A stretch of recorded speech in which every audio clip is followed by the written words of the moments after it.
The Economic Community of West Africa States, Ecowas, West Africa's regional bloc, announced on Sunday it was easing sanctions imposed on Guinea and Mali, a day after announcing a similar decision for Niger, another country under military rule. The bloc imposed sanctions following military coups in the countries between 2020 and 2023. Ecowas said it was lifting financial and economic sanctions against Guinea and ending restrictions on the recruitment of Malians to professional positions within the bloc's institutions. The authority of ECOWAS heads of state and government made these decisions at its just-ended extraordinary summit convened in the Nigerian capital, Abuja, to discuss the political, peace and security situation in the sub-region. The meeting, chaired by President Bola Ahmed Tinubu of Nigeria, was attended by President Nana Addo Dankwa Akufo-Addo of Ghana, President Patrice Talon of Benin Republic, President Alassane Ouattara of Côte d'Ivoire, President Umaru Embalo Sissoko of Guinea-Bissau, President Faure Gnassingbé Eyadema of Togo, President Macky Sall of Senegal, and President James Maada Bio of Sierra Leone. The Gambia was represented by Vice President Mohamed Jallow and Cabo Verde and Liberia by the ambassadors in Abuja. The measures concerning Guinea and Mali, while decided during Saturday's emergency meeting, were not mentioned during the closing speech by ECOWAS Commission Chief Omar Alieu Touré, but appear in the bloc's closing statement. ECOWAS has suspended all three countries and Burkina Faso from membership of the bloc because of the military takeovers there. The bloc banned financial transactions with its member institutions in Guinea after Colonel Mamadi Doumbouya ousted President Alpha Condé in 2021. Economic and financial sanctions on Mali, which underwent coups in 2020 and 2021, were lifted in 2022 after the military announced a timetable for a transition back to civilian rule. A no-fly zone, border closures and asset freezes against Niger were among the measures lifted on Saturday on humanitarian grounds after last year's coup that overthrew elected leader Mohamed Bazoum. Political and individual sanctions, however, remain in place. The ECOWAS move signals a desire to renew dialogue with military regimes among its members after Mali, Niger and Burkina Faso announced their intention to leave the bloc.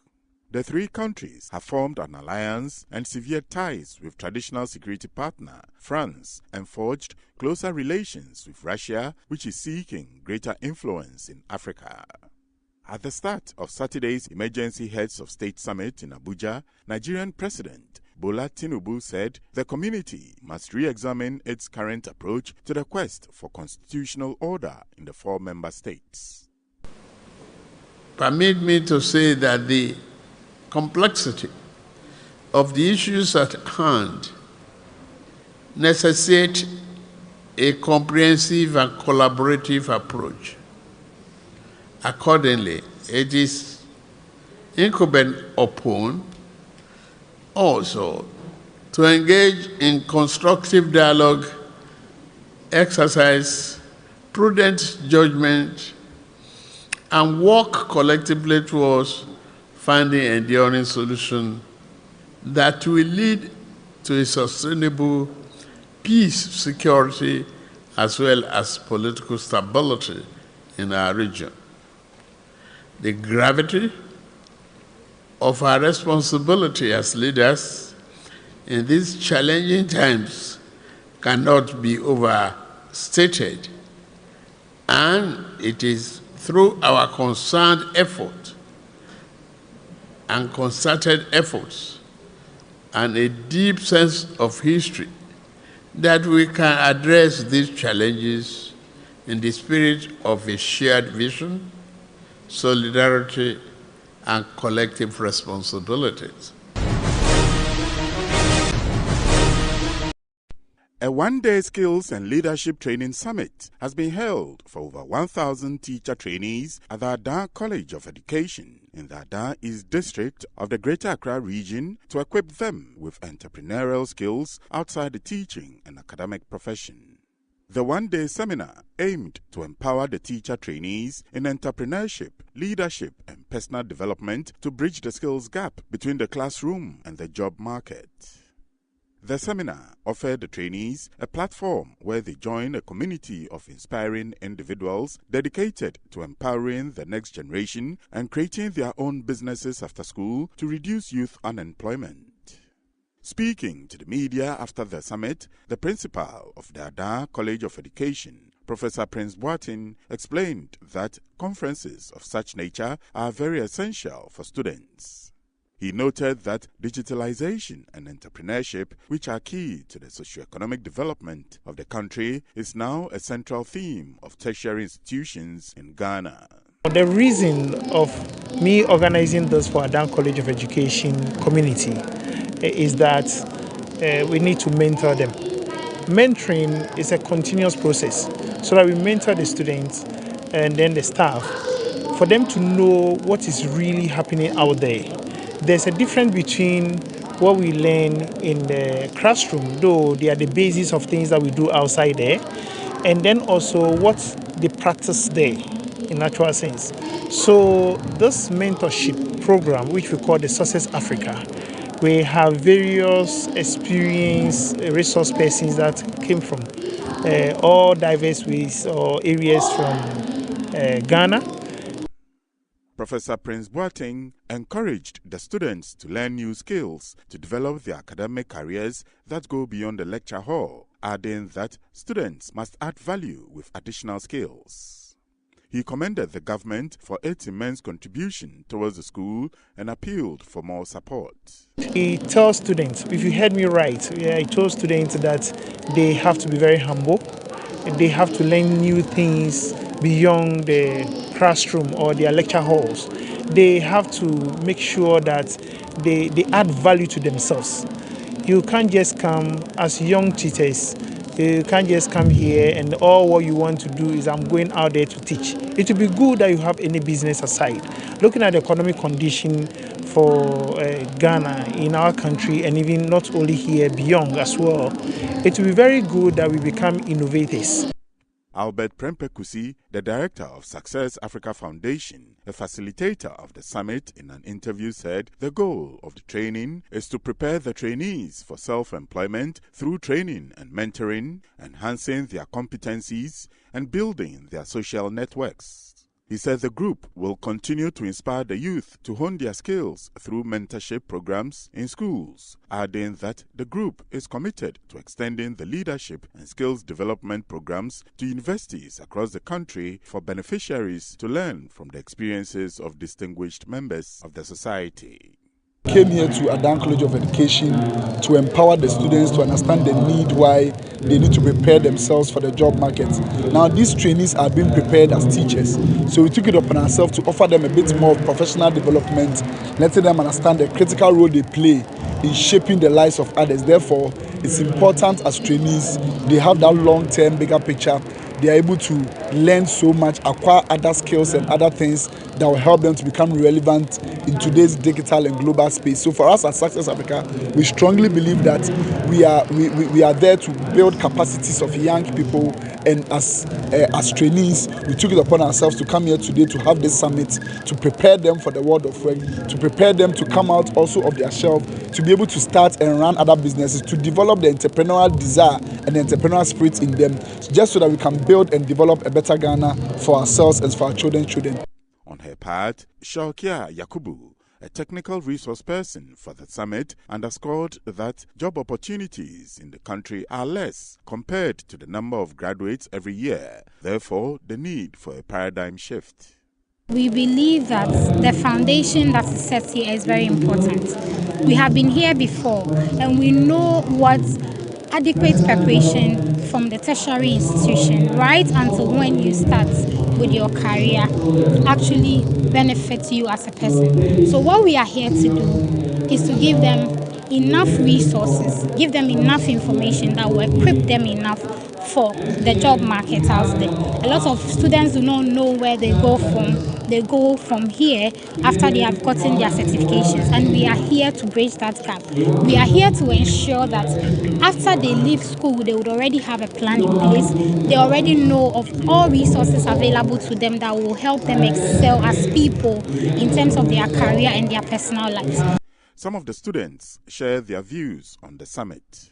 What I've learned today from Success Africa is I can be self-reliant even though I'm a student or I'm in college. I can work using the internet because we are in a digitalized world, and I can make millions of money from the internet. Well, even though it has its own disadvantages, but then the advantages or the positivity in the internet is more, and I as a student can make good use of it and make more money as well. As a student, I'm able to create a job for myself alongside schooling, and this happens through the use of internet, through our mobile phones, and sorry to say, right use of our mobile phones, because most students, we use our phones for things that are not necessary. So through this program, we are enlightened to use our phones to create jobs for ourselves. Looking at the crisis in the country, that's the unemployment. As a student teacher, you need to get a side job aside the teaching aspect, so that after completion, when in case you didn't get any job to do for that moment, you can also invest in your own business. You need to create your own business. You just invest in your own business. After completion, you have not gotten any job, you can just employ yourself. I mean, which will help the government. You won't depend solely on the government for an employment, but you just be there, have your own business, do and wait for postings and other stuffs.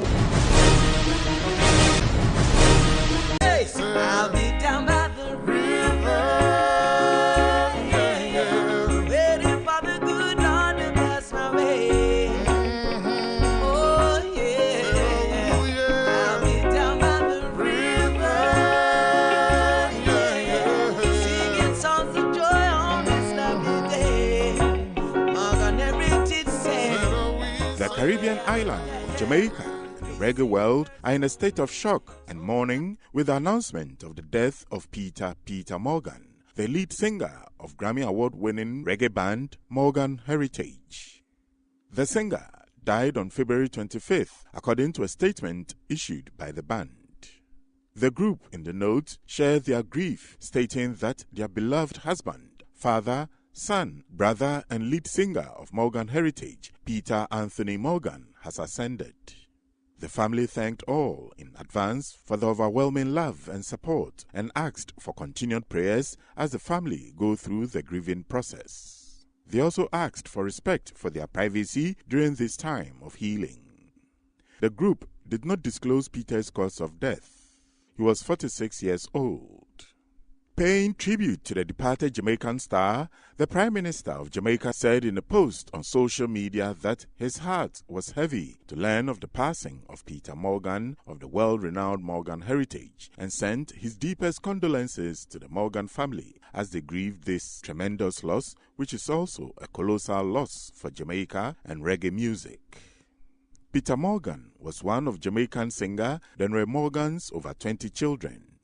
He was born on July 11, 1977 in Brooklyn, the New York City borough that has been home to thousands of Jamaicans since the 1960s.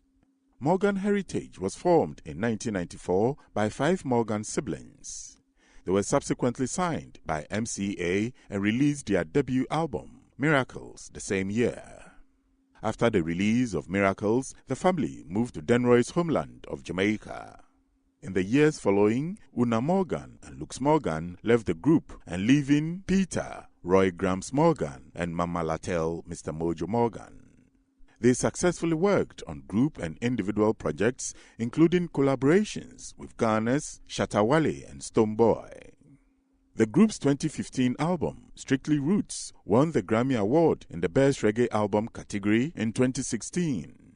The band later released the album Avracadabra, which was nominated for another Grammy in 2018. Peter Morgan's unmistakable voice has been at the forefront of Morgan Heritage's journey for 3 decades, steering the group through some of the most significant anthems in modern roots reggae. From timeless tracks like Don't Have It Dread to soulful melodies like Down by the River and She's Still Loving Me, his vocal prowess has left an indelible mark on reggae music. It's always there in the morning.